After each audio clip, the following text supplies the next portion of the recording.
আসসালামু আলাইকুম, স্বাগত জানাচ্ছি মারফত ইংলিশ টিচিং সেন্টারের পক্ষ থেকে। আশা করছি সবাই ভালো আছো।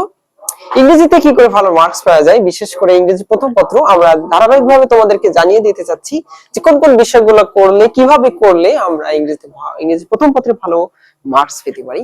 তারই ধারাবাহিকতায় আমরা তোমাদেরকে একেবারে শেষ পর্যায়ের অ্যাপ্রিসিয়েশন অফ স্টোরি, যেটা আমাদের 2026 এবং 2027 সালে যারা এসএসসি পরীক্ষার্থী আছে তাদের জন্য একেবারেই নতুন। এটি আমাদের গতবার ছিল না, এখন থেকে এটা অ্যাড করা হয়েছে। তো এগুলো থেকে আমরা কিভাবে ভালো মার্কস পেতে পারি, কারণ এখানে আমাদের 10টি মার্কস আছে। কিভাবে লিখবো, কোন কোনগুলো পড়বো, কারণ অনেক পড়া, অনেক স্টোরি আছে, কোন স্টোরিগুলো পড়লে আমার ভালো রেজাল্ট হতে পারে, এটা নিয়ে আমরা বেশ কনফিউশনের মধ্যে আছি এবং আমাদের স্টুডেন্ট গুলোও জানে আছে যে স্যার আমরা কোনগুলো পড়তে পারি।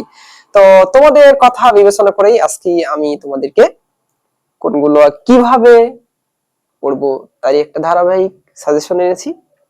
তো আশা করছি তোমরা যদি শেষ পর্যন্ত দেখতে পারো তাহলে তোমার আর এই বিষয়ে কোনো প্রকার সন্দেহ, কোনো প্রকার সমস্যা থাকবে না। তো শুরুতেই তোমাকে আমি বলে রাখি যে এটি আমাদের প্রশ্নের ঠিক 10 নম্বরে আসবে এই স্টোরিটা।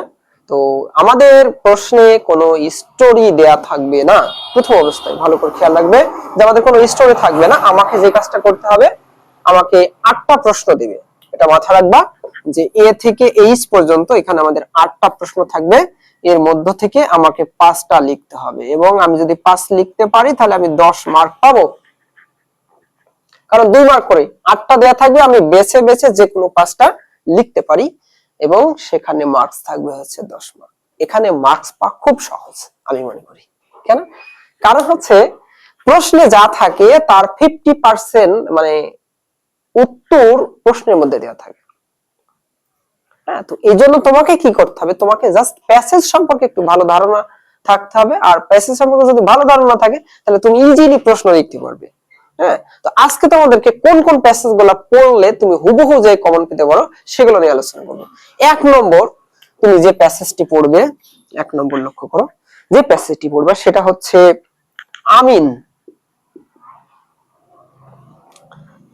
আমিন মতি নামে যে গল্পটি আছে তোমাদের বইয়ে, দেখবে একবার শুরুতেই আছে, টেক্সট বইয়ের, আমিন মতি। এই গল্পটি তোমরা পড়বা, ইনশাল্লাহ দেখবা যে এখান থেকে তুমি কমন পেয়ে গেছো একটা প্রশ্ন। হ্যাঁ, এখান থেকে আসবে এই প্রশ্ন। আমিন মতি এই গল্প শোনাভান, যে হচ্ছে গল্পের চরিত্র গুলো তোমরা একটু ভালো করে পড়ো।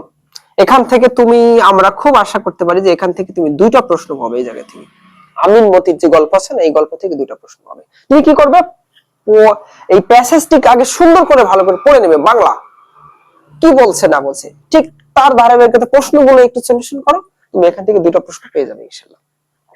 তারপরে তুমি 2 নম্বর যেটা করতে পারো, 2 নম্বর আমাদের প্যাসেজ হতে পারে যে রোসামন্ড নামের একটা গল্প আছে না। হ্যাঁ, রোসামন্ড রোসামন্ড রোসামন্ডের একটা গল্প আছে, এখান থেকে তুমি 2টা প্রশ্ন কমন পাবা। তাহলে দেখো তোমাকে কিন্তু 5টা প্রশ্ন লিখতে হবে, তুমি অলরেডি এই 2টা প্যাসেজ থেকে 2টা প্রশ্ন কমন পেয়ে যাবা, এটা আমরা আশাবাদী। তুমি এই রোসামন্ডের গল্পটি পড়ো, তোমার কমন আসবে ইনশাল্লাহ। তারপরে 3য় নম্বর যে গল্পটি তোমাদের জন্য আমি বলতে পারি সেটা হচ্ছে যে ওই যে অ্যান্টিনিও নামে একজন ব্যক্তি ছিল, অ্যান্টিনিওর গল্প,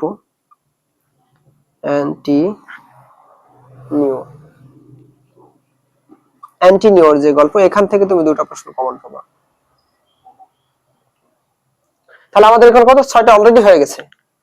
হ্যাঁ, এই 6টা প্রশ্ন কিন্তু তুমি এখানেই পেয়ে যাচ্ছে এই 3টা গল্প থেকে। অতএব তুমি এই 3টা গল্প খুব মন দিয়ে ভালো করে পড়ো, এবং এই 3টা গল্প কিন্তু সহজ। এবং 4র্থ নম্বরে আরেকটি গল্প আমরা বলতে পারি, যে গল্পটা অতটা ইম্পর্টেন্ট আমরা মনে করছি না, কারণ তুমি যদি এগুলোই পড়ে যেতে পারো তাহলে তোমার জন্য আর এই গল্পে আসা লাগবে না। শাইলকের একটা গল্প আছে, শাইলক, এখানে অনেকগুলো ক্যারেক্টার আছে। এটা যেহেতু আসলে এগুলো উপন্যাস, হ্যাঁ, বেশি নিউজ শাইলক, এই গল্প থেকেও তুমি দুটো পাবে। তো সব মিলিয়ে দেখা যাচ্ছে আমাদের কয়টা প্রশ্ন হচ্ছে, 8টা। তো এই গল্পগুলো যদি তুমি পড়ো ইনশাল্লাহ তোমার এই স্টোরি থেকে আর কোনো সমস্যা থাকবে না। তোমাকে জাস্ট এগুলো পড়তে হবে। তো প্রিয় শিক্ষার্থী বন্ধুরা, পড়তে থাকো, ধারাবাহিকভাবে তোমরা পড়তে থাকো। আর যদি কোনো সমস্যা থাকে আহ, আমাদেরকে বলো, আমাদেরকে জানাও, ইনশাল্লাহ আমরা সেই বিষয়ে তোমাদেরকে ভিডিও দেওয়ার চেষ্টা করবো। সেই প্রত্যাশায় প্রিয় শিক্ষার্থী বন্ধুরা, আজকে এই পর্যন্তই। আসসালামু আলাইকুম।